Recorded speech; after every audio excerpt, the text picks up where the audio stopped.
Welcome to Luca is a Billionaire, where the only thing I invest in is your answers.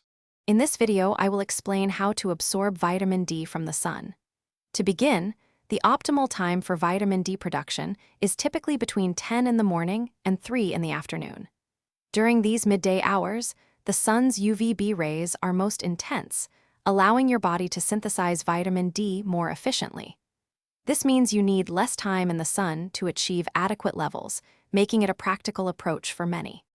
When it comes to duration, aim for about 5 to 30 minutes of unprotected sun exposure, a few times each week. The amount of skin exposed also matters. Exposing areas like your arms, legs, and back allows for greater vitamin D synthesis. Keep in mind that individuals with lighter skin may need around 10 to 15 minutes, while those with darker skin might require 25 to 40 minutes due to higher melanin content. With the old battery disconnected, it's time for removal and installation. Carefully lift out the old battery. Be aware that it can weigh over 50 pounds, so lift with your legs. Before placing the new one, thoroughly clean the battery tray and the cable terminals to ensure optimal connection.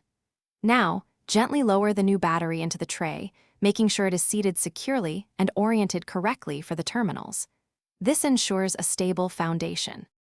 To maximize your vitamin D absorption safely, opt for short, frequent exposures rather than prolonged periods.